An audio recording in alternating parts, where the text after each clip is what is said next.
Phytophthora infestans strikes fear into the hearts of vegetable gardeners. Why? Because this threatening pathogen causes a disease commonly known as late blight. Even its Latin name, Phytophthora infestans, translates roughly as the infectious plant destroyer, an ominous name indeed. But what makes Phytophthora infestans so feared? And what can you do about it?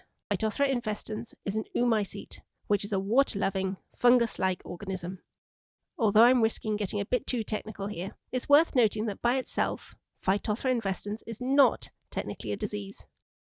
Phytophthora infestans is a pathogen, and a pathogen is an organism that causes disease. In other words, a plant disease is the result of an interaction between a pathogen and a plant. This particular pathogen infects many solanaceous plants, which means it causes disease of plants in the nightshade family, such as potatoes, tomatoes, and aubergine, known in American English as eggplants. In this video, I'm focusing on tomato plants, so in this case, I will show you the interaction between Phytophthora infestans and tomato plants, causing the disease we know as tomato late blight.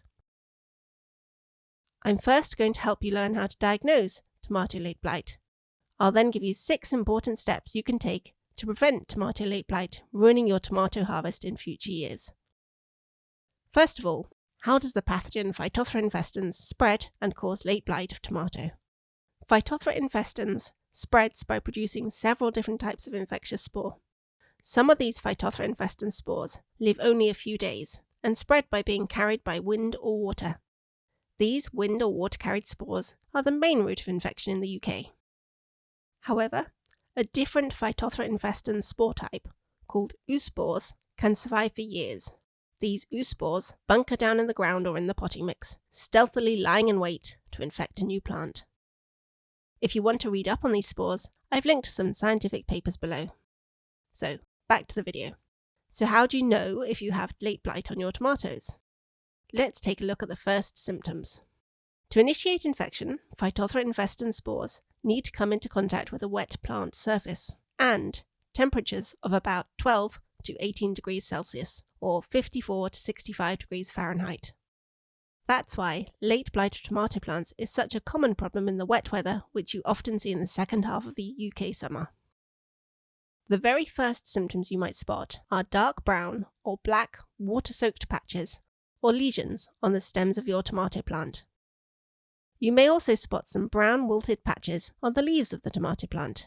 You know how water flows down a plant leaf and often streams along the central vein, ending at the tip or lowest point of the leaf. Well, late blight infection often mirrors this pattern of water flow. The pathogen spores are carried along with the water. The spores also need water on the leaf surface to grow and infect. This natural movement of water is why you often see brown patches of late blight infection initially developing in the dip of the central leaf vein and expanding towards an edge or the tip of the leaf. You can see this here on these leaves. As the infection progresses over the next few days, the infected brown lesions multiply rapidly across the tomato plant and grow larger in size. Stems weakened by the disease often collapse. If the weather stays damp, the surfaces of the brown patches may also develop fuzzy white or grey mould. This mould is Phytophthora infestans growing and producing new spores. So how do you spot late blight on the tomato fruits themselves? If you look carefully at your developing tomatoes, you might see early infection showing as small bubbly or pitted patches on the skin of the tomato fruits. The infected tomato fruits then turn an unattractive olive green colour with brown or orange patches often spreading from the stem. The diseased tomatoes lose their shiny, glossy, healthy surface we all expect to see. Instead, the tomatoes start to take on a dull, leathery, wrinkled appearance. Younger developing tomatoes infected with late blight may turn fully brown, stop growing, and fall to the ground.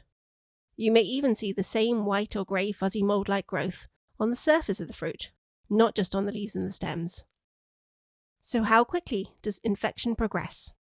About 2 weeks after these tomato plants were first infected, I'm now left with a pile of dead plants and rotting infected tomatoes. The late blight infection has completely destroyed them. You can probably now understand why tomato late blight is so feared by many gardeners.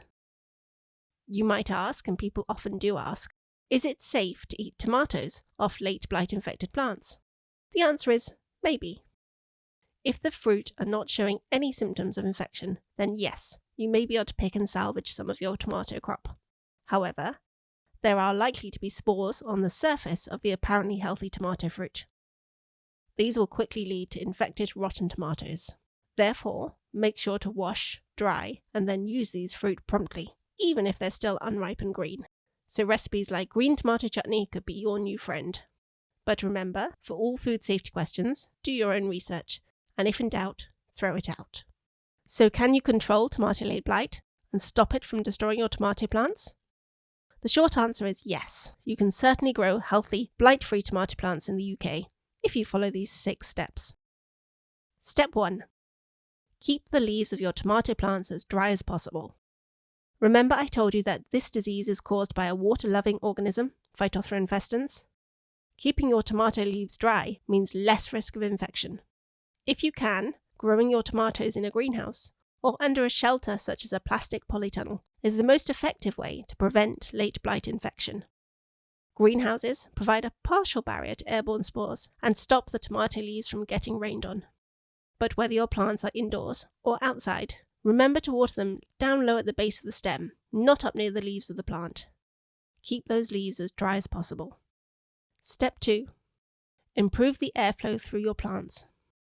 Improving airflow helps the leaves dry quickly when they do get rained on, humid or dewy. Space the tomato plants so their leaves are not touching. If you're growing cordon, single-stem tomatoes, pinch out the side shoots to help air move through the plant.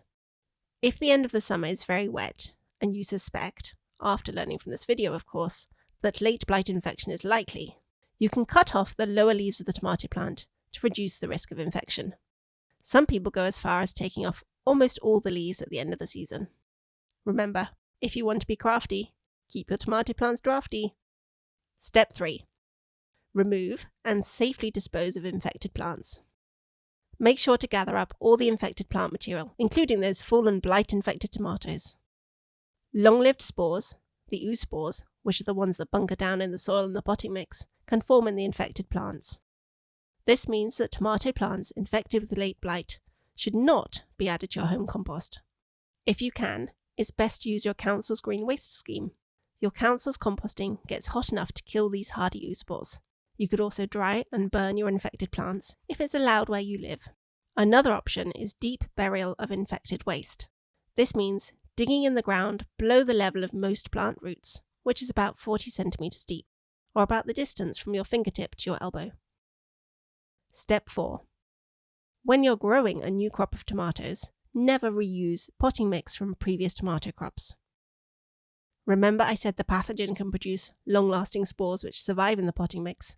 That's why you should instead use your spent tomato potting mix to, say, mulch an ornamental flower bed or grow unrelated, non-solanaceous vegetables, such as beans or squash plants.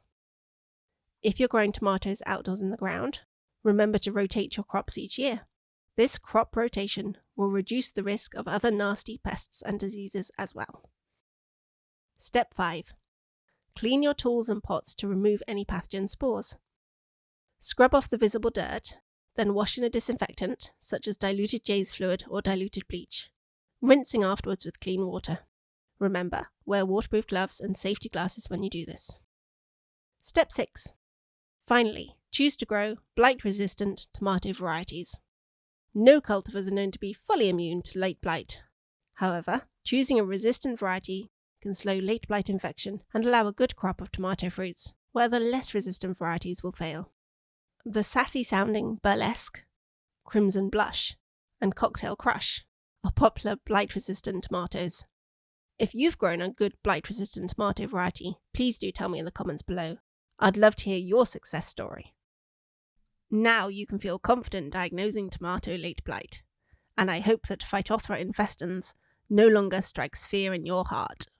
If you found this video helpful, then why not subscribe if you feel like it? Wishing you healthy plants and happy gardening.